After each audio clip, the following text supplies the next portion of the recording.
Hello friend. Today's I'm going to explain the movie named AI Artificial Intelligence which released in 2001.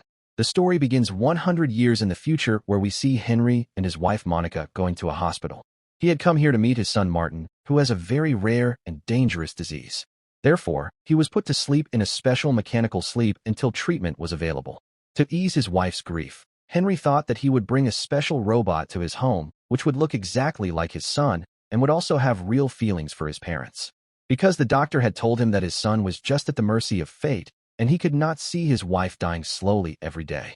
The next day, Henry brought the robot home, which he named David, the world's first robot baby designed to feel love. Initially, Monica did not like this at all, and she quarreled with Henry that he was trying to take Martin's place while he was still alive. But gradually Monica realized how important it was to fill the emptiness in her heart, and a deep desire to care for a child arose within her. Even if it is just a mecha. These human-like robots are actually called mecha. After Monica agreed, Henry explained to her the entire process of imprinting. If they both decide to keep David, they can turn on his imprinting, after which he will really start loving her. But there was a big danger hidden in it. This imprinting can never be reversed.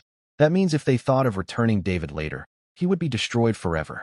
That is why it was very important not to touch the imprinting until he was completely sure. That evening, Monica and Henry let David into Martin's old room. David was desperate to please his parents and fit in with them.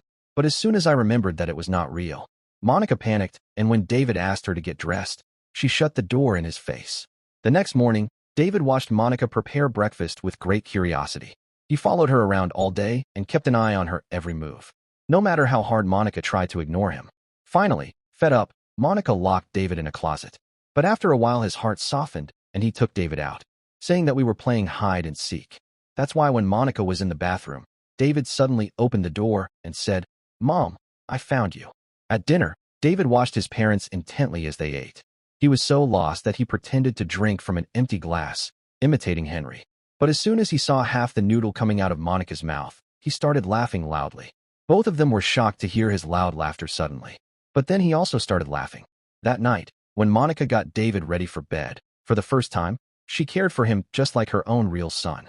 But this reminded him of Martin lying in the hospital and his eyes filled with tears. The next morning, Monica finally decided to start the imprinting protocol, recognizing that Martin needs David's support to overcome his condition. The child's face softened as he spoke the words that were supposed to stir love in David. And for the first time, he called Monica Mommy. This one moment connected Monica to him even more deeply, especially when David reached out and hugged her. One night, Monica was happily getting ready to go to an event with Henry. Henry was a little annoyed by Monica's growing love for David. He reminded his wife that it was a robot. Please take some care of this. But Monica didn't care about this anymore. When David came to say goodbye to them, the parents smelled something strange.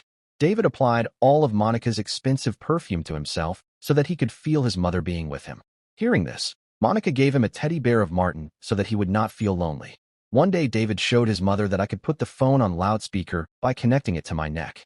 Just then Henry called, but due to this speaker mode, he was not able to hear Monica's voice. After a lot of scolding, David finally handed her the phone and Monica got some big news. After a few days, Monica returned home with Martin, who had woken up from his deep sleep and his rare disease was completely cured. As the days passed, Martin began to treat David like a toy. One afternoon, Martin asked Monica to tell him the story of Pinocchio. Actually, he wanted to tease David on this pretext. David was actually happy that a puppet had turned into a real boy. He started thinking inside that I can also become real. During dinner, Martin provokes David into an eating contest. Monica and Henry were shocked because they knew that doing this could have ruined David. But both the children did not listen to him and went away eating. After a while, one side of David's mouth drooped and he froze completely, which made everyone very worried.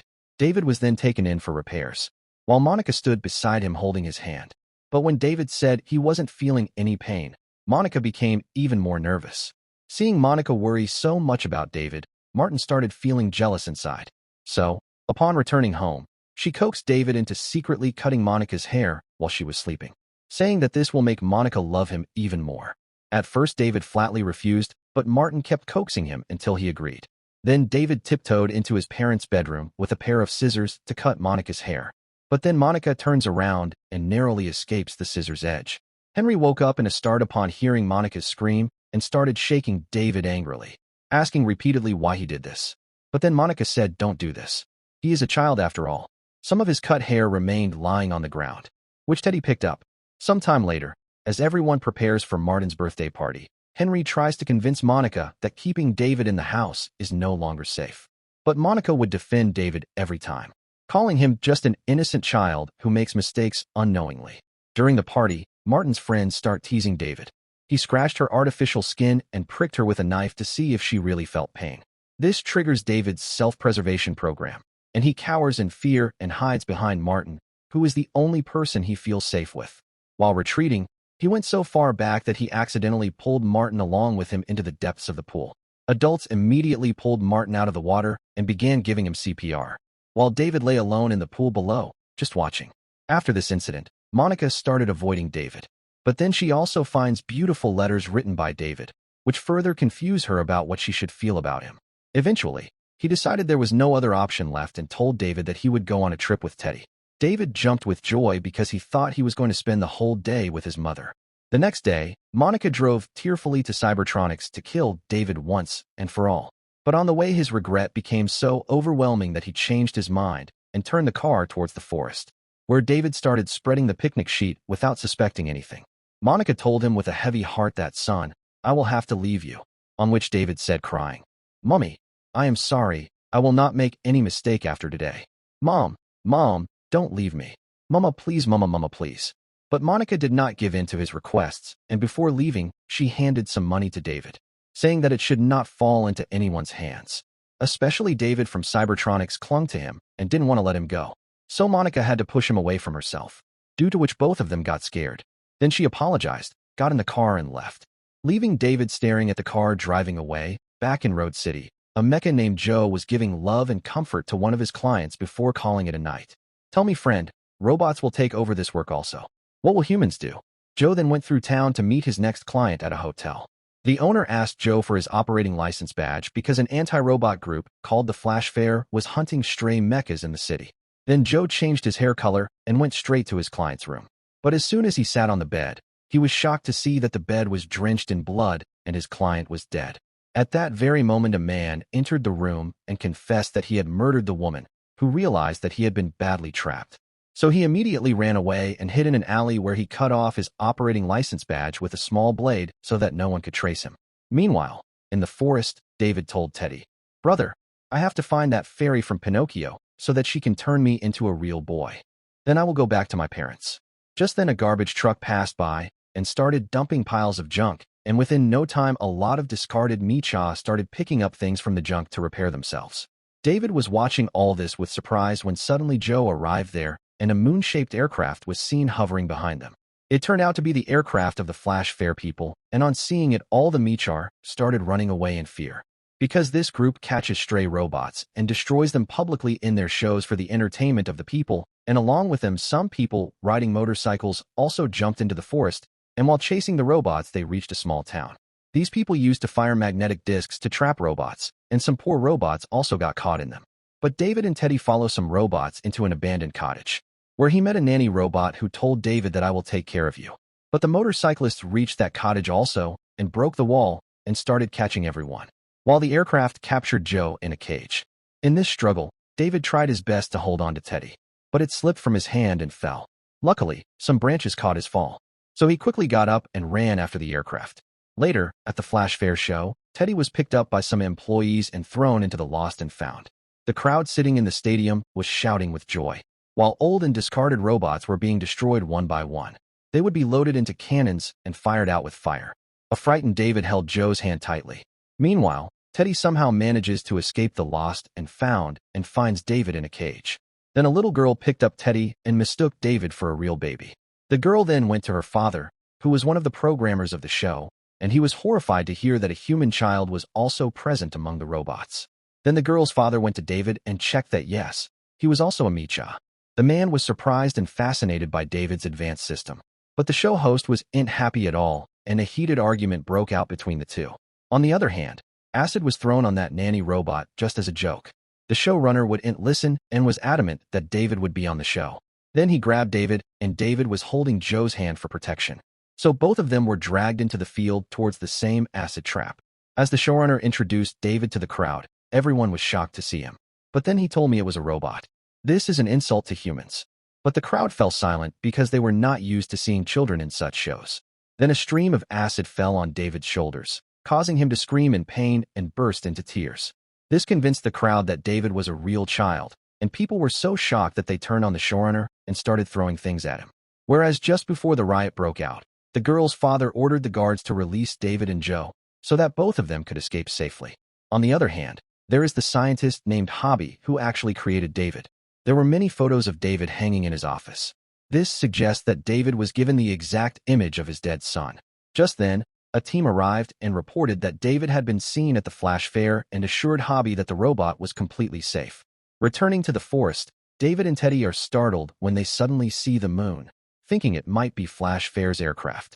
As a precaution, they took a different route, and David told Joe that he wanted to find the Blue Fairy at any cost. Joe said that most of the women were found in Rue City, so both of them decided to go there together. First, they needed a ride, so Joe rounded up some teenagers and lured them in with a hologram pen, saying that if you give us a lift, then I will arrange a line of beautiful robot women for you. The boys gave them a lift, and once they reached the city, Joe gave David a tour around, told him about flashing lights and strangely shaped buildings. David is drawn to an angel statue, thinking it might be the Blue Fairy, and is about to enter a church when Joe pulls him away. Finally, he met Dr. No, who was like a walking encyclopedia answering every question. With the money Monica gave him, David learned from No that the Blue Fairy would be found at the end of the world. Joe didn't like this because he knew that robots that went to the ends of the world never returned.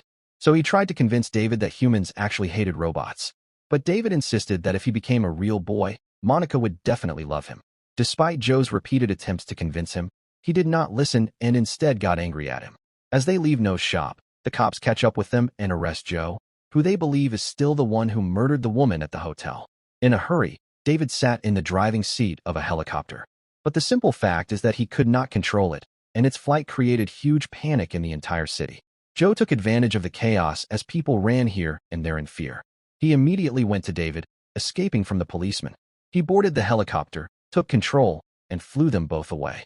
A few hours later, he arrived at the desolate place that once was Manhattan. After the devastation caused by the rising sea water, the remaining parts of the city were reduced to ruins and submerged in water. Soon his eyes fell on some statues of lions whose mouths were watering. Taking this as a signal, David said, "Take me here quickly. That Blue Fairy will be here." And then both of them started searching for Professor Hobby. Then David found a door on which a line from a fairy tale was written, and as he crossed it, he saw a chair on which someone was sitting. As soon as the chair turned, David was stunned to see that the child sitting on it looked exactly like him. That other David just smiled and invited him to study with him, saying that he was the real one. But the previous David felt that this would take away his place. In a fit of rage, David picked up a lamp and hit the other David on the head along with the table, which made it clear that he was also a robot. A frightened one slipped away from there, while David kept screaming angrily, calling himself special and the only one. Just then Professor Hobby arrives and stops David, assuring him that he is a real child. The scientist said that I am your Blue Fairy. In fact, the clues given by Dr. No were deliberately crafted to lead David directly to Professor Hobby. And this journey also tested David's dedication to see if he could pursue an unknown dream, something no other robot could. Hobby left the office to gather his team. After this, David reached another room where he saw many more robots like him, and one of them was lying half open in a box. He went to a window and saw the same bird that had remained his earliest memory. But in reality, it turned out to be a statue installed outside the office. Nearby were several boxes with the word David written on them, as David and a female replica of him were now going to be mass-produced and sold. Realizing he was never special, David straightened out and jumped into the water. While Joe watched all this helplessly from the helicopter above, a school of fish underwater took David there. Soon he reached a bright light. David had just reached out when Joe reached him and pulled him out with one of the helicopter's robotic arms. Coming out, David realized that he had finally found the same Blue Fairy inside the water. But before he could do anything further, a police helicopter hovering overhead pulled Joe off the magnet. While leaving, Joe said goodbye to David and said, "Well, when you grow up, please tell the girls about me that you found a handsome robot." Then he activated the helicopter's submarine mode and slowly floated away. Determined to find the Blue Fairy, David lands the converted helicopter with Teddy at a deserted fairground. There he saw all the scenes depicting fairy tales and finally found Pinocchio. While following it, David also found the statue of Blue Fairy. Then a Ferris wheel broke and fell on top of the helicopter, trapping them there. But David didn't care one bit about it. His eyes were fixed on the blue fairy, and he kept pleading with her to turn him into a real boy. But that fairy did not budge, and years passed by like this. David was still stuck there. Never gave up hope. A full 2,000 years passed, and by then the entire world was buried under a thick blanket of ice and snow. A long time had passed since all traces of humans had disappeared. One day an alien spacecraft arrived and began hovering over Manhattan as the creatures now wanted to make the planet their home. They removed David's helicopter and found David and Teddy buried in the snow. Then he immediately turned it back on, and David, after a little agonizing, stopped when he saw the blue fairy right in front of him. He immediately got out of the helicopter and headed towards the frozen statue while the alien creature watched him intently, and as soon as he touched, the blue fairy disintegrated in front of him. The aliens took advantage of this opportunity to scan David's memories to better understand the planet, and suddenly David found himself sitting at the table in Monica's house. The house was exactly as he remembered, and David anxiously searched for Monica. But the answer came in someone else's voice. David was astonished to see the blue fairy alive and talking to him, asking him to turn him into a real boy. But he raised his hands, saying that it was beyond his control.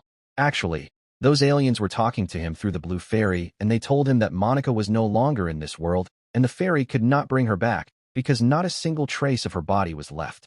Then Teddy came to David, who was drowned in grief, and reminded him of the day when he had cut Monica's hair. Teddy told that I have kept that hair safe till today. That means the aliens could now bring his mother back. David went to his old room and fondly remembered his friend Joe, while Teddy got busy repairing himself. Just then someone's shadow appeared at the door, and he thought whether it was Monica. But he actually turned out to be an alien who admitted to being extremely interested in humans. He wanted to revive humanity by cloning humans using organic traces. But unfortunately, all his attempts so far have failed because those clones could survive only for one day. The same fate was going to befall Monica too. If he was brought back, David still clung to the hope that Monica would be as special as he was. She too will live forever like him. So he set out to find him.